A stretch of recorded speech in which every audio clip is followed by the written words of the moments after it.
All right. So right now you are looking at what others are saying in the chat about how they learn. It is clear that everyone learns a little differently.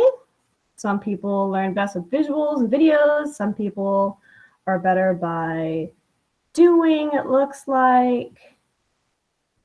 And some people are audio and they're better with listening. So everyone is different. All right. Could I have someone volunteer to be the chat monitor in case there's a really important question? I'm going to stop for questions periodically, but could someone help me out? You can unmute and say, I'll help you. Yo, Mr. Glicky, it's Caceres. I'll do it. Thanks, Stephanie. There shouldn't be that many questions in this session, but you never know. Okay, so by now, hopefully everyone has had a chance to sign in and see what different things help people learn. All right. So I'm going to have a 4-part lesson for you guys. I'm first going to look at the why this is important, why you need to know this, why you should do this. And you're going to be looking through a student's eyes, so kind of how they learn. And then I'm going to teach you all about the universal design for learning and what that is. And then I'm going to teach you some strategies you can use. I'm going to focus more on tech strategies because we're going to be doing distance learning for a while, at least in the beginning. And then I'm going to, at the end, just a quick exit ticket if we have time. And of course, the evaluation survey. I'm giving the same session tomorrow, so please take the survey so I can improve within 24 hours and make this even better. All right, so first, let's start with the why. You're going to put yourself in the eyes of a student. You're going to be the student right now. So we all know, and you're probably all here because students struggle. Not every student is great at everything. There's lots of different reasons why students struggle. They're absent a lot. Maybe they have health issues. Maybe they have discipline issues. The home life might not be great. Maybe they are English language learners. Maybe they lack knowledge because of their background. Maybe they have low self-esteem. I know I work with a lot of kids that think they're dumb. Maybe they've lost hope. Maybe they have a disability, or maybe they just don't like school in general. We get the older kids. So my expertise is in the disabilities area. I am a special ed teacher. We are now called education specialists. And not every teacher gets to have a co-teacher in their class. So I wanted to share my expertise with everybody. So everyone doesn't need a co-teacher. So I'm sure you're all here because you want all students to do well. Not just the bottom, not just the top, everybody. All right, so now you're going to spend 10 minutes. So back at 11:30, and you're going to go to this bit.ly. I will put it in the chat as soon as I can. And you're going to click on, let me show you what you're going to do. You're going to click on that bit.ly, and then you're going to pick a simulation. So a student with reading issues, writing issues, attention issues, math issues, and organization issues. So choose one of those and play the game, the simulation. It shows you kind of how they think and learn and how it's going to be frustrating. These are games that you will fail at. So do not think you're going to win. All right. So let me share the screen again. And I will put the bit.ly long link in the chat. That might be easier for you guys. Does anybody have any questions about, oh, Stephanie, help me out. Well, I'll do the long chat too, the long one. Any questions about the website that you're going to go to? Nope. Okay. All right. I will see you back here at 11:30. You can watch the video too, but it might make you cry.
I have about 5 more minutes.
All right. About 1 more minute, a couple more minutes. If you really want to finish that game, and then I'm going to move on.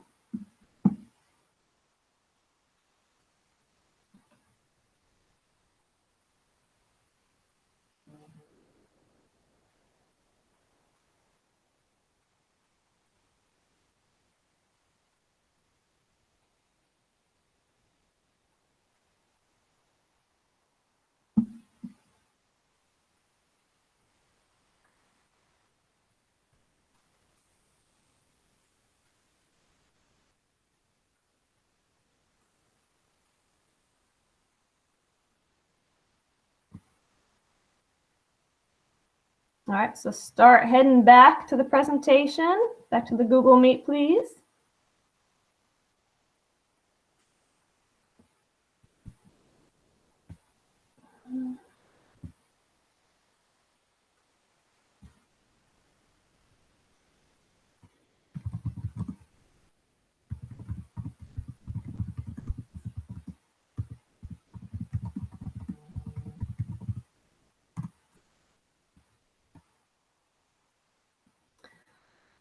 All right. I'm going to stop my timer because it does a loud beep at the end. All right. So I hope you guys got a lot out of that. Sorry, my phone's blowing up. There was a game for math, I think. Math issues. There's a reading issues. Oh, I'm not sharing. There's a reading issues simulation, a writing issues, an attention issues, math issues, and organization issues. So if you have time in your busy lives before school starts, you can click through them all. And I definitely recommend, especially if you want to cry, to watch some of the videos. They're also pretty powerful. All right.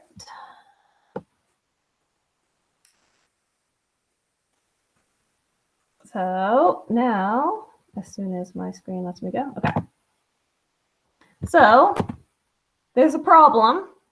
Many of our students struggle, so we give them accommodations to help them, but these accommodations make students feel that they're different. I've had several of my students tell me that they feel dumb, that they don't want to be special ed, but they need these accommodations to be successful.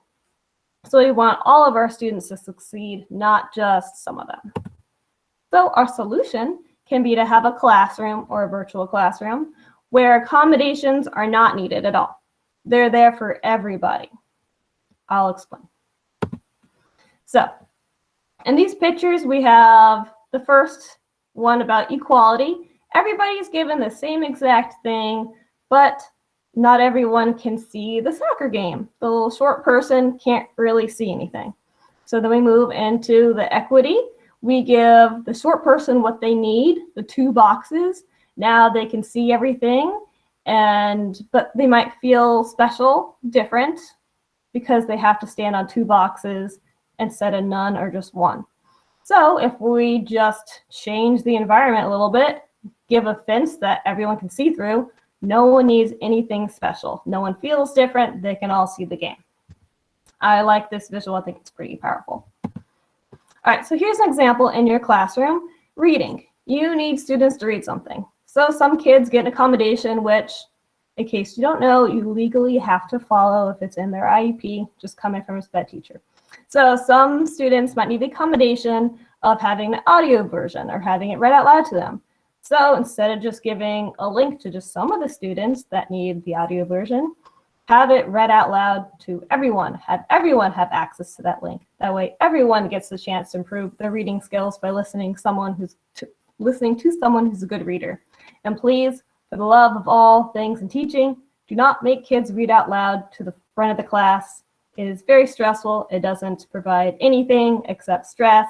If you want to have all kids practice reading out loud, then do choral reading where everyone reads together. I promise you, there's just no benefit to having kids read out loud to the front of the class. They can do presentations, that's cool, but don't make them cold read something they haven't practiced in front of everyone. That's just my 2 cents. All right, and here's another example of testing. Some students may struggle. They might need more time during a test, so not really good under pressure, or they might need a chance to redo tests in their IEPs. I put that in combination for some kids that might need it, that aren't really good test takers. So this might make a student feel different, that they have to retake a test. So something that you can do for all students is everybody gets as much time as they need and everyone can retake tests. So that means everybody gets a chance to improve their grade. And that's what we want, right? Kids to do better. We don't want them just to fail and not have a chance to be better. Here's another example. This one's a little hot topic. So writing, you want kids to write something. So students who struggle with writing might need some sentence frames. So give those sentence frames to all the kids. That way everyone gets to see an example of how to organize and start their sentences. So here's the question. I get this a lot. If you provide accommodations to everyone, are you not challenging the students that don't need it? For example, a student that might not have a disability, will that be easier for them? So the answer is you're not hurting any advanced students in any way by providing accommodations to everyone. If they don't need that accommodation, then they're not going to use it. It's better to give everyone an equal chance to learn and succeed. And let me show you in the next slide a picture. So it's better to have a ramp that everybody can use, even if some are capable of using the stairs. So I'm sure most of the people in this session are capable and able to walk up the stairs. But I'm sure you've also walked up a ramp, and that's okay. That's not hurting you at all. You're using that support, even though it's not there for you. All right, so I've had this argument with a lot of teachers, so I just want to tell you guys my opinion. about sentence starters. A lot of teachers have told me that they don't like using sentence starters because it takes away the creativity. It's dumbing you down. It's making it too easy. That's not true at all. Let me explain. So if we give our students the structure and sentence frames, it's not diluting the work or making it too easy. It's teaching them how to respond. A sentence frame, it provides our students with the structure they need to help them get their thoughts from their brain onto paper. Some kids need it, some kids don't. They don't tell students what or how to think. They show them how to structure their ideas logically. It's providing them some support. And then over time, you'll see that they probably won't need the sentence frames anymore. They'll start making it their own and having their own style. That means they're learning, which is your job, right? To teach them to be better, not to be like, write this. And then they all struggle. Maybe not all of them. Most of them will struggle and potentially fail, which is what we do not want. So please provide sentence starters or sentence frames to all students. Don't be afraid. It's not going to hurt anyone, I promise. Even adults. As if you guys were there this morning for the kickoff event, Ms. Gann gave us all sentence frames to do, I think, the warm-up in the chat, the thing that we said in the chat. So it helps adults too. So don't be afraid of sentence starters, please. All right, so this is our education system, which we need to stay away from, is that we are like so obsessed with it being fair, but we want everyone to succeed. So for example, everyone's a genius, this is the quote, but if you judge a fish by its ability to climb a tree, it will live its whole life believing that it's stupid. So the big why I want you to take away from this is we do not want our kids to feel stupid. All right, so now that you know the why, hopefully you're all invested, you're all here, you want to change the way you do your lessons, you want to give accommodations to all kids. So this is what it's called. Universal, I'm going to say UDL because it's easier. Acronyms are just easier. All right, so here's another little comment about UDL. It's clearing a path for people with special needs. So it clears a path for everyone. I forgot I was going to look at the chat for anything. No, cool. All right, so for example, the guy shoveling could be shoveling the ramp, but instead he's doing the stairs. And the little kid says, can you please shovel the ramp? And then the little shoveler guy saying, all these other kids are waiting to use the stairs. When I get through shoveling the ramp, then I'll clear the ramp for you. I mean, sorry, the stairs. I read that wrong. But the little kid in the wheelchair is like, but if you shovel the ramp, we could all get in. So you want to clear the path for everybody to learn. So here's the definition of universal design of learning. I have a little link at the bottom if you're like really excited and want to learn even more. So it's a structural framework that supports ways for educators to teach lessons, as well as multiple ways for students to demonstrate what they know. So it's basically, the goal is to reach all learners, no matter what they're from, what disability they have, if they're an English language learner. So we want to reach all kids. So it's not a special ed thing, it's a general ed thing. It's not a special ed thing, it's not a general ed thing, it is just an education thing. So there's a lot of research that went into how the brain works, but there's 3 parts. One is affective networks, that's the why of learning, that's like the engaging part. And then there's a what of learning, that's the different ways to represent what you're going to teach them. And then there's the how of learning, basically how are they going to show you what they know. I'll get into this a little bit more, I promise. So we got the why, we got to engage, motivate our kids. You probably know this, if they're not engaged, they're not going to learn. Some of them are not into getting good grades. That might not be the thing that gets them motivated. And there's going to be a what. You got to remember everyone learns differently. So please provide supports for all those different types of people. And the how are they going to show you that they know? Choices for the assessment is awesome. I know sometimes you can't give a choice, but if you can, definitely do it. All right, so let's break it up into engagement first. So the why. So get to know your students' interest. I know this is going to be even harder, but more important in distance learning. Become an expert on all your students. their strengths, weaknesses, what they like, what they don't like. It will help you in your lessons. I know it's a lot of work, but it will pay off. And then give choices on assignments whenever you can, like picking a research topic or maybe a text to read. And then make the assignments feel relevant to their lives as possible. I know that's hard when it's like cite a text or something like that. And then make skill building feel like a game. I know if you can make it like an escape room, like someone awesome who's doing that presentation on Friday, if you want to join that lesson, may or may not be me, will also help. So if a student thinks it's a game, they might be more interested in doing the lesson. And then connect it to real world tasks if you can. Have them maybe create a poem that they're going to publish into the world so everybody can read. That might make them more engaged. And then have the topics related to current events. That will always probably help, unless they're not into current events. So, then you're reaching some kids. And then have students help create and self-monitor goals.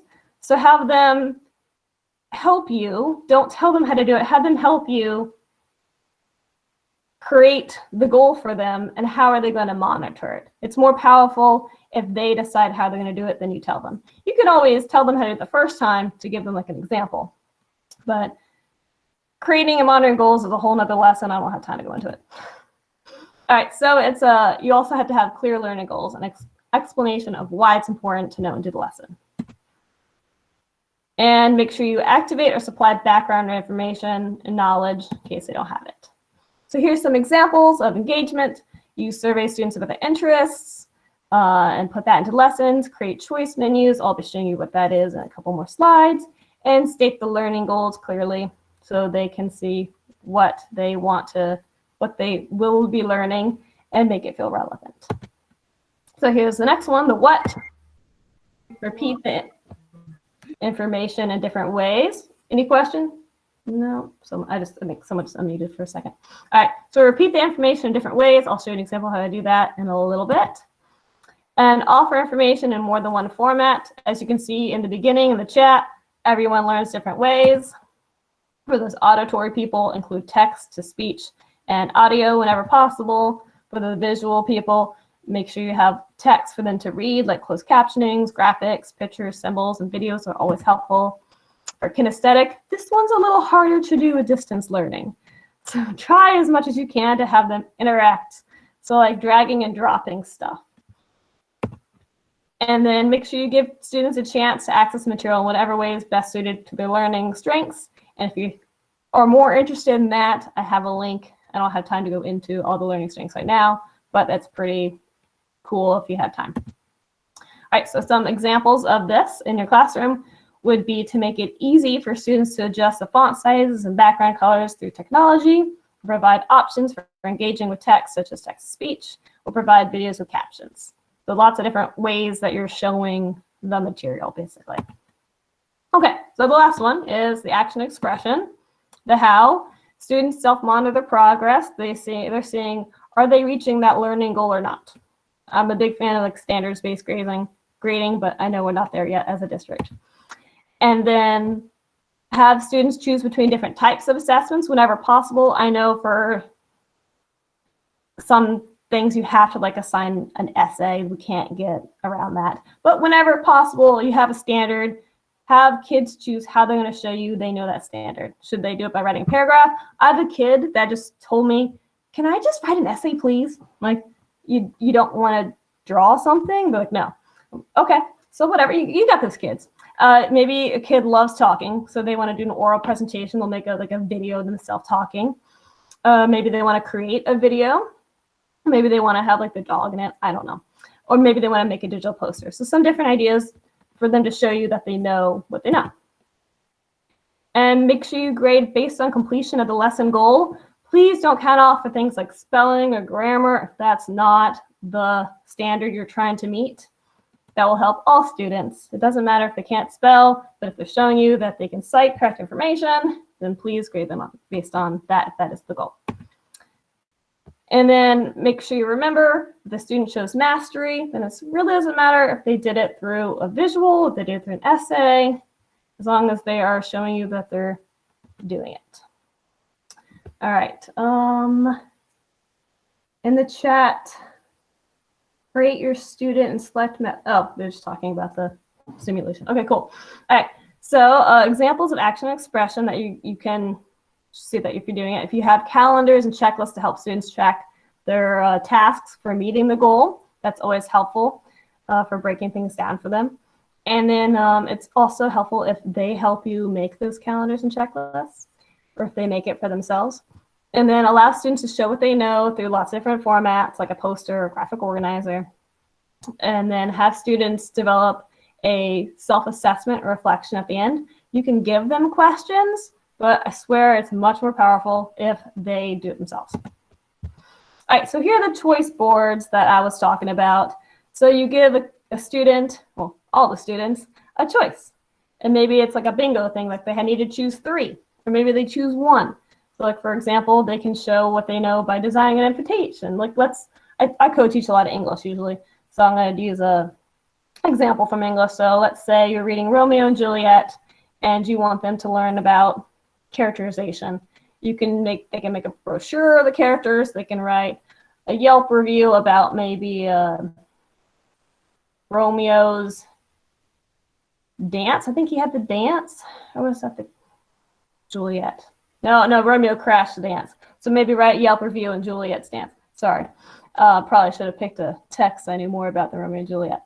So there's lots of different ways that students can pick what they will do. This will provide more motivation and will hopefully show you that students know instead of just a test, which distance learning, we can't really just give a test because kids can Google stuff.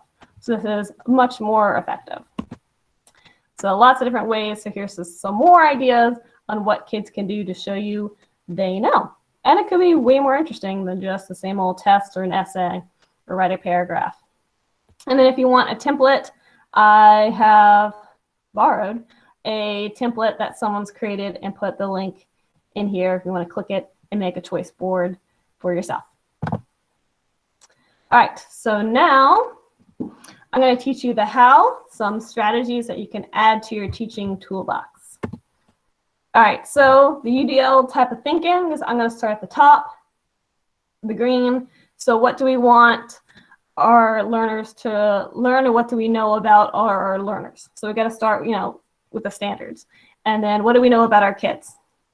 And then maybe give surveys and stuff to get to know them better. Do one-on-one Google Meets if you can. Distance learning will be an adventure and getting to know our kids. And then yellow, what are we here to do? Why are we doing this? How are you going to tell them what they're going to be doing? And then identify the possible barriers, the accommodations that might need. It might be helpful also if the student has an IEP to look at their accommodations. If you can't figure that out, let a special ed teacher at your site know, and they'll be happy to show you. And then the orange, figure out what supports you can provide for all students. Like maybe it's a video of you reading everything out loud, or maybe a video of you showing, like modeling how to do something. And then the red, use the guidelines to design the learning. So the 3 different, the how, the what, and I got myself confused. The how, the engage, the representation, and the action. And then make sure you get feedback from your students and how you can make it better next time. And you might have to revise what you're doing. I think you all know how to do that because you've been probably teaching for a little bit and know the basics. You probably all knew this UDL stuff in the back of your mind if you didn't know what this was, but now I'm giving words to it. Okay, so here's the same stuff in just a different type of format. Maybe this is your more little visual pictures. So who are the people? What do we know about the kids, the green? And then what is your aim, your purpose? And then what are the potential barriers? And the purple, what might prevent students from learning that? And then how can we help them? And then use the guidelines. And then make sure you get feedback from your kids. I love asking them how can I improve the lesson. I always get at least one kid that actually gives me good feedback. Some kids are like, you're doing great, or, but it's always good. Sometimes a kid will actually let you know how to make it better. All right, so remember in your lesson planning, that you need to have the purpose of the lesson, the why. As you can see, I spent a lot of time in the beginning of the why and having you guys look through a student's shoes, look through a student's eyes, walking in a student's shoes, and then get to know each and every student and develop relationships as much as you can with this distance learning. And then think of all the barriers in the lesson and what you can do to help students overcome those barriers. Make your lesson a wire fence that all kids can see through. And then whenever possible, offer choices for sharing knowledge and make sure you provide students feedback so they know how they're doing. And then a big tip, I like to think of my top 3 struggling students in each class, or at least one class, or in all. I'd pick my 3 kids that I'm like, oh my gosh, these kids. They're harder to see probably now in distance learning because I'm sure in the classroom you'll know right away, oh, that kid's one of my top kids. And then think about what can you do in each lesson to help them be more successful. If this kid's like really into video games, try to incorporate that as much as you can in the lessons. Get these struggling kids to not struggle so much. Try to do what you can. So that's my tip, is to pick 3 kids. That's my personal tip. And then here's some more strategies to help all students. So keep each digital lesson simple and short. I know a lot of you guys are excited and want to teach students, but it's really hard when a student has a disability and they have to log on and do this lesson that's supposed to take an hour, but they might have processing issues, they might have ADHD, they might have dyslexia, and it might take them 3 hours to do that one lesson that an average student might take an hour. So please keep all your lessons as simple and short as possible. And then educational apps help, but please only try to use just a few and make sure you teach students, model how you use each one. I know you're excited, you want to use Nearpod, you want to use Edpuzzle, you want to use all these cool educational apps, but a lot of those apps will be confusing for students and the parents, if they even have parents around that are trying to help them. So just a little tip. And then finding videos online is awesome for students, but it's even more powerful if it's you presenting that information, you, their teacher.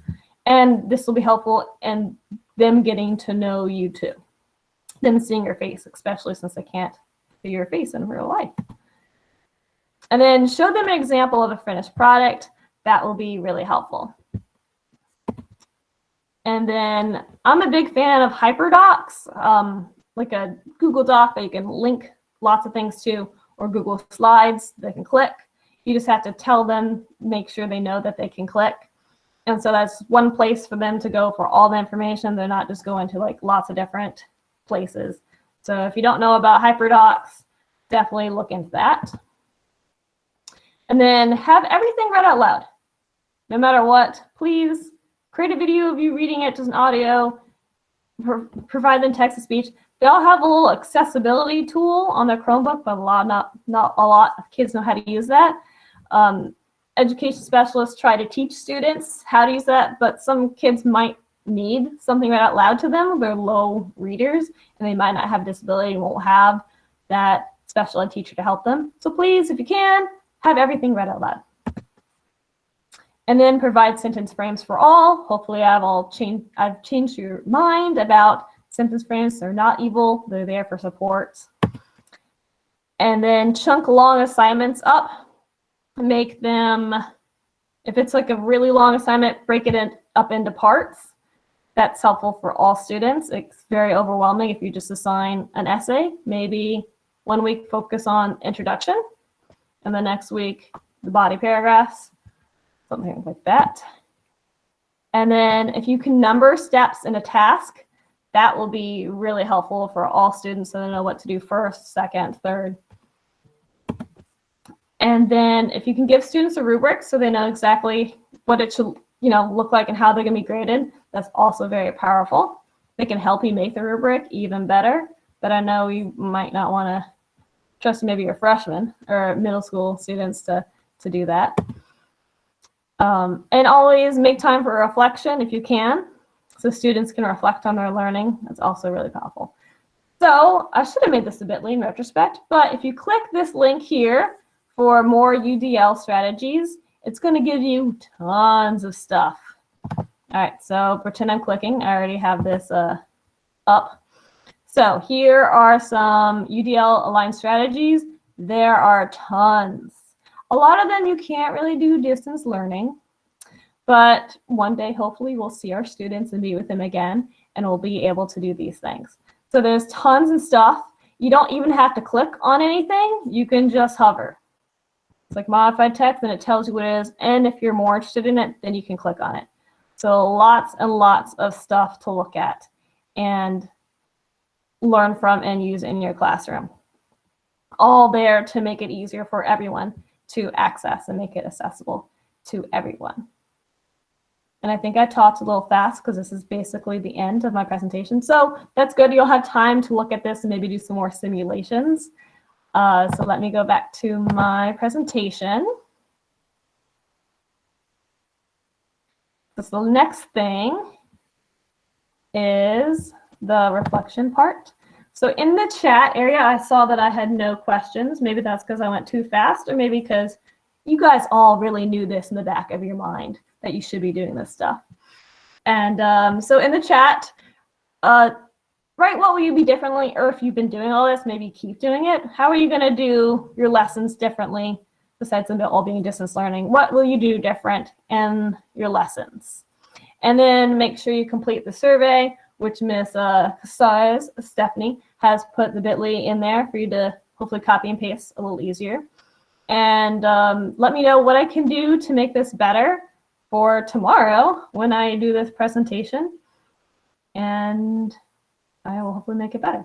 So does anyone have any questions? You could also put that in the chat. I know this wasn't really a question heavy thing. It was more of a here's some information, which you probably already know, but maybe a little something that you don't. All right, so the next 15 minutes, go through all those strategies, complete the survey, do the scenarios, and let me know if you have any questions and what you're going to do differently if you learned anything. And thank you all so much.